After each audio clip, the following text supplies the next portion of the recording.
Hi, this is Monday, November 27th, and I feel it's time to start class. Whee! You forgot the braces. Just imagine I also have braces. Nailed it! All right. And so the day begins. For those of you who are at home and doing the home version of all this, RJ, we wish you come back to life. Book report due in 2.5 weeks, roughly. I'm going to be wearing a glass of Christmas ties coming up, but Christmas is not the answer, so you can be more creative than that. And with bell work, so you're going to want to pause it here, or actually wait like 10 seconds and then pause it.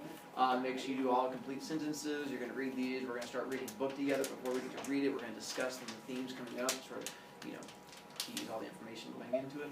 So here are the 5 things. For each one, now you can pause and do the writing and then come back and listen to the discussion. Or if you don't really care to hear what we have to say, 1, you're a whole person and you're a hater. 2, I completely understand. For each one of these, we're going to see if you agree or disagree, and then we're going to go from there. The first one, friends are always more important than family. Raise your hand if you agree. Disagree. Wow, interesting. 2, any kid that gets detention with the principal is a bad kid. Agree? Disagree. Interesting again. 3, I would intervene if I saw my bully getting beat up. Agree? I don't know. Disagree. Me? 4, loudly announcing to the whole class that someone has ugly clothes is an example of bullying. Agree? Disagree. Really? Alright, now hang on, put your hands down. I'm going to change a little bit. Repeatedly announcing to the whole class that someone has ugly clothes is an example of bullying. Agree? Disagree. Okay, just checking on that one. And then... No. And then 5, I would report my best friend for doing something majorly bad, no matter the consequences. Agree? Disagree. People with nice sorry.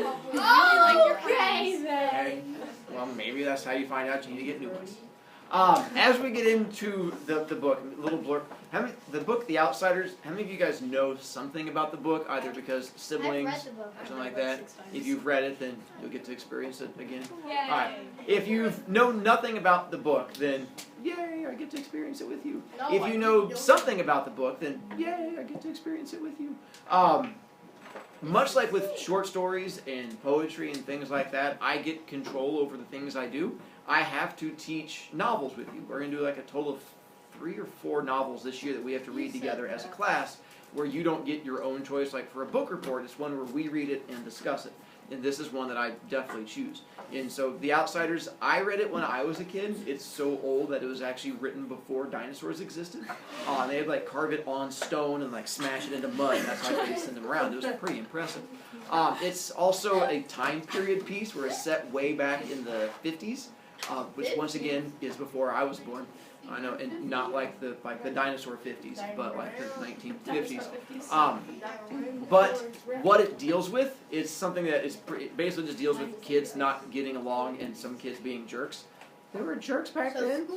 There have been jerks since the first human came out of like the cave. I was like, look, daylight, you're a jerk. And that's sort of like how humans operate.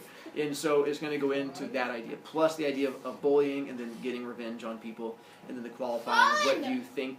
Part of the issue we're going to get into is what you think bullying is, and then the getting revenge on bullies, because that's part of what the book involves, is different people qualify bullying in different ways. And then how they get revenge kind of goes to the extreme. It's all fun and games until you shank a kid and they die. And then it gets exciting. That is such a different game. You've been through my short stories. Now you're going to go through a novel. And so until this year, I had never fully realized how Hunger Gamian this book was, which is definitely a word. And so it's the idea that it definitely has kids killing kids. And some of them are hungry. And they do play a game at one point. So it's almost word for word the same book. So if you and the main character has long hair. It just happens to be a boy. But other than that, it's almost the exact same. He read the book. Peter. Peter, yeah. Peter.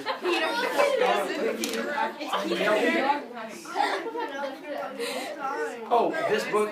Ooh, good question.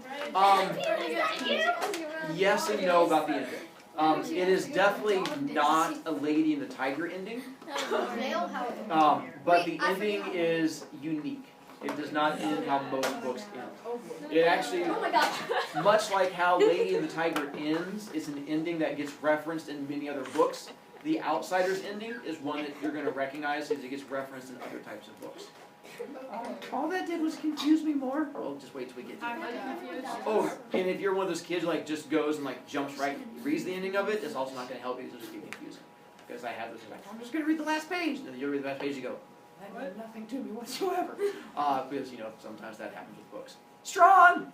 One time my friend Grace, she had Peter bread, and she's like, Peter, is that you? That is completely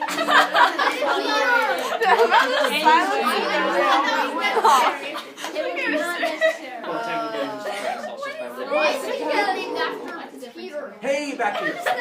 Our conversation we get into. The first one, where it says, friends are always more important than family. Most of you did not agree with that one. So before I explain why it's up there, my question to you is, why would most of you not agree Ooh, with that I one? got a green. Twitch? Okay, I have two reasons. Number one, because my mom says so. So she's like, family comes before friends. So family. And parents never lie. But also, like, family has a blood relation, and you can never really get rid of them. So you kind of. You stab them and you Well, yeah, but you're saying no. I mean, like unless they're like dead or something, like, well, their spirit is with you, and then everything. But like you can. But like friends, you can kind of just like call it quits. You're just like, okay, bye. But family, they're gonna always be your family. Like you can't just say, oh no, you can't be my family anymore. There's a blood relation, and like you just kind of are born having to love them. So I mean, Time out you don't for a have, second. yes, And you don't have to answer if you don't want to. Do you have a good connection relationship with your family? yes. Okay. And that's going to play a part of my next question. Morgan. I said family will love you no matter what, and if you have an That's argument, not true. My brother doesn't love me. well, if you get in a fight with your family, I mean, you still have to kind of be their family. But if you get in a fight with your friend, then you may not be You their can just say, friend back, anymore. Lisa. So, All right. Lurton. You can always get more friends, but that's not the case with family. Technically not wrong. Elizabeth.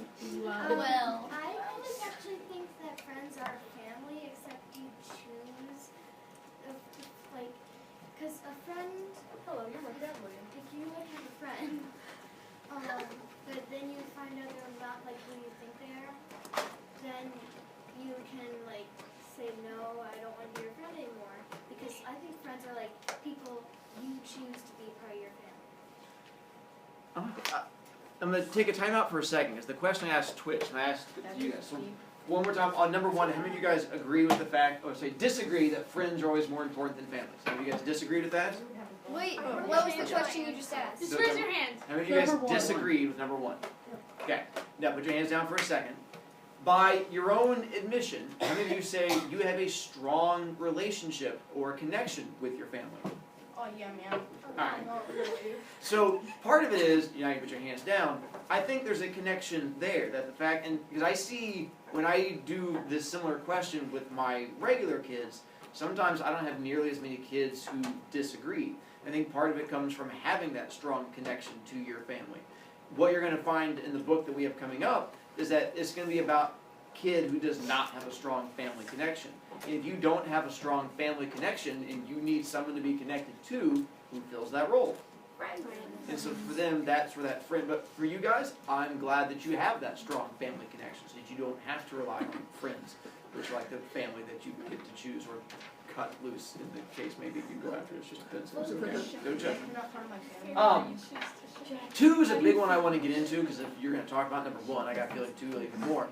The definition of what you think makes a bad person, because that's going to play a big role in the book about how do we define what makes you good or bad. And so I tried to pick a definitive thing, getting a detention with the principal. And if you say that does not make you a bad person, then the question is, what would make you a bad person? Or for those of you who say it does make you a bad person, why does it? Sri Lanka. Person? Oh, Got nothing. I define bad as like people or children in this case that knowingly make choices that will later on affect everyone around them in a negative way, as in a negative impact. So if you just get a bad grade and like That's not going to give you an attention principle. okay, if you're like failing Shrika. all your classes and Right. you're skipping everything, it's not affecting everyone else around you. It's not going to affect as many people. But like if you're physically like bullying people and like harming them, then that will impact people in a negative way. So, gotcha. So you're saying just getting a detention for skipping school, you're saying no. But aggression towards other people, yes. Sure. Just trying to translate your very clinical definition, so I wasn't trying to put words in your mouth, I was trying to help understand. Sure again. Nailed it. Thanks, Ryleka. Strawn. Yay. Okay. So, I don't think that if you get a detention with the principal, it's because a lot of times kids don't try to do this stuff. Like, I think if you're intentionally trying to harm others, I think that makes you a bad person.